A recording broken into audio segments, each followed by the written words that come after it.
Today we are going to talk about energy, specifically about ATP and what it is and what it does. So before we start talking about ATP, I just want to give you a brief overview of photosynthesis and cell respiration.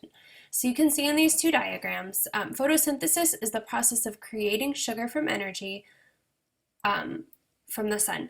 And plants do that, so you can see that there's sunlight and carbon dioxide and water coming into the plant, and then we have oxygen and sugar as a result of that. On the flip side, we talk about cellular respiration. And cellular respiration is where the mitochondria break down the sugars to provide energy for the cell processes.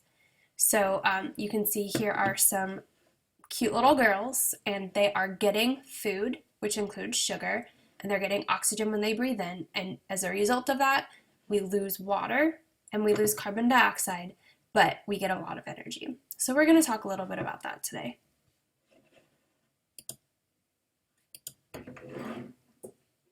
Oops, sorry. Okay, photosynthesis and cell respiration are a cycle. So you can see we've got this is actually water and carbon dioxide going into the plant. The chloroplast is using those to create sugar and oxygen. And then that sugar and oxygen are going to go into all living things, because remember, every eukaryotic cell has mitochondria. So all eukaryotic organisms are going to receive these things. The mitochondria is going to break it down to provide the main thing that we're looking for is energy. And then these are kind of the waste products, but it's really good for the plants because the plants use those waste products. So it's kind of a win-win situation. Okay, so I know that you've talked about this before in some of your other classes, but just kind of a review.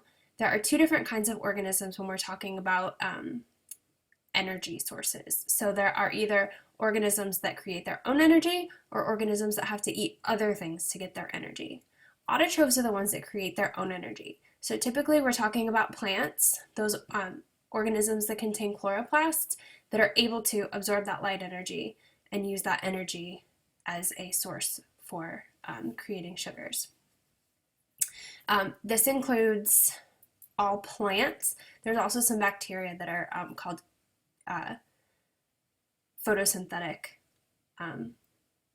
prokaryotes. Heterotrophs are organisms that cannot make their own food, so they have to eat other things to get their energy. Just to kind of put it into context for you, the prefix auto means self, so autotrophs make energy for themselves. Hetero means different, so heterotrophs have to eat something different in order to get their energy. Okay, autotrophs carry out photosynthesis and cell respiration. Heterotrophs only carry out cell respiration. So make sure that you know the difference between those two. So let's talk a little bit about energy now. Energy takes many forms: light, heat, electric, chemical, mechanical, all of those things. When we're talking about energy, I want you to realize energy can be changed from one form to the other. So you can take, for instance, electrical energy, and you can turn that into light energy. So when you plug in your lamp and you flip on the switch, the electric current comes through the lamp, but it creates light energy.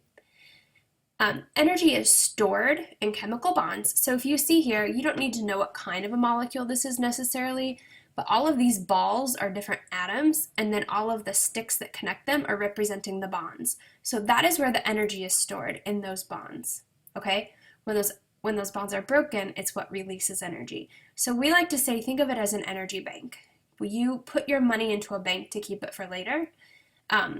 Molecules keep their energy in the bonds to save it for later.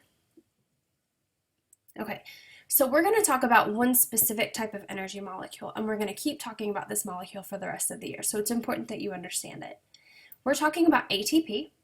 ATP stands for adenosine triphosphate, and all that means is, if you look here, this is a simplified molecule of it, but we have adenine, and we have a ribose, which is a type of sugar, and then we have 3 phosphates. So adenosine triphosphate means 3 phosphates, okay? So ATP is the molecule that cells are going to use to quickly store and use the energy. So think of it kind of like money for the cell. So this is the energy that that cell is able to spend so that they can do things within the cell. The energy is actually stored in these phosphate bonds here. The highest energy is right here. So we won't see very often that the phosphate or that the ATP loses two phosphates. Typically that breakage is going to come right here, and that's where the energy is going to be released. ATP is a nucleic acid, and that just means it's cousins with DNA. And you do need to know that ATP has 3 phosphate groups, okay? Okay, this is important because you can see, well, you can see here that there's the 3 phosphates that are circled. Okay, this is important because in order for our cells to do any kind of work, they have to have ATP. They have to have that little energy. And I know we've said before that glucose is an energy source, but glucose is too big. Okay, so that would be like me going to the vending machine and trying to put a $100 bill into the vending machine, and I'm not going to get anything out of it, but I might lose my $100 bill, and that would totally be a bummer, right? It's too big. The vending machine cannot spend that money. I would have to break change first. It's the same idea. So glucose is a really big energy storage molecule. It's too big for the cells to use. So it has to break it down into change, okay? It has to make it into smaller components so that the cells can actually use it. ATP, so that's where ATP comes into play. ATP releases energy when one of those phosphate bonds has been removed. So where I told you that those bonds where they held all the energy, when one of those bonds is broken, it will release the energy to give the cell to be able to use. So ATP releases energy, a phosphate, and it becomes ADP. ADP stands for adenosine diphosphate, meaning 2 phosphates, and I'll show you what that looks like in a second. But what I do want you to realize is here's our ADP molecule. We have 2 phosphates. This 3rd phosphate was broken off, and that's where the energy was released. So I want you to kind of think of it like this. It's a rechargeable battery because ADP becomes ATP, ATP becomes ADP. So all we're doing is using and storing energy, just like a rechargeable battery does. So adding a phosphate group to an ADP, adenosine diphosphate, where there's 2 phosphates in it, restores the energy. So it charges that battery all the way up, okay? Removing that phosphate, so there's 3 phosphate groups, removing it and breaking that phosphate off is releasing energy. It's using the energy that's been stored, and it forms ADP. So that's what I mean when we say it is a rechargeable battery. So we've got the ADP molecule. We're going to add a phosphate to it. So it's ATP. There's 3 phosphates now. We've recharged that battery. Now we have the ATP molecule. That's a temporary storage molecule. We're going to break off that phosphate bond when the cell needs it. And then that energy is going to be used for the cell. We have reduced the energy available. So it becomes a partially charged battery. So we need to recharge it again. Okay, what is ATP used for? So many different things. Everything that happens in your cell requires, and almost everything that happens in your cells require energy. So just for examples, we've talked about active transport in class already. So active transport is just how the molecules are moved from low concentration to high concentration in and out of the cell, or also endocytosis, exocytosis, where the cell membrane actually has to open up. Anything that moves within the cell is going to require energy. Photosynthesis actually needs energy to get it started. Same thing with cell respiration.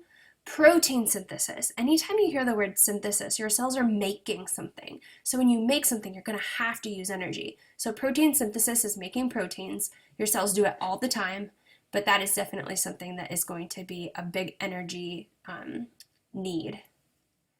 Cell respiration, and any other cell reactions that are going on that we haven't even started to talk about yet. So I just want you to be aware that ATP is our energy storage molecule. It's very short term. It gives up a phosphate, it breaks that bond to release the energy, and then when it's ready to restore the energy, that phosphate is added back onto the molecule, and your cells just keep recycling and recycling and recycling. It's pretty cool. Here's the problem though. The cells only have enough ATP to last for a couple of seconds. So ATP has to continually be made within the cells.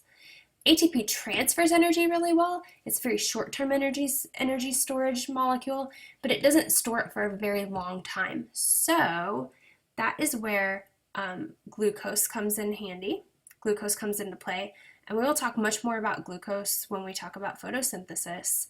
But our bodies and cells have to have glucose. They have to have that main energy bank so that it can break it down into those smaller components so that our cells can use it for whatever processes that I just gave you examples for. Glucose is a carbohydrate, a sugar. The chemical formula for glucose is C6H12O6. So what the heck does that mean? It just means that there are 6 carbons, 12 hydrogens, and 6 oxygens. So anytime you see a letter with a number after it, that number just is saying how many of those there are. So C6H12O6. You need to be able to see that and recognize that it's glucose. Where do animals get their glucose from? Well, what did you eat for breakfast? What did you eat for dinner? The things that you eat are going to provide that glucose for you. Where do plants get their glucose from? Think about it. They make their own, right? Okay, 1 molecule of glucose stores 90 times more chemical energy than 1 molecule of ATP. That's not a fact that you're going to have to memorize. I'm just telling you that because I want you to realize that that glucose molecule is huge in terms of energy storage, but it is way too big for our cells to use. And that's why our cells have to break it down into smaller components called ATP. So that is all about energy, all about ATP, and we're going to be using what we know about ATP to talk about photosynthesis and cell respiration. I hope that is helpful, and I will see you in class.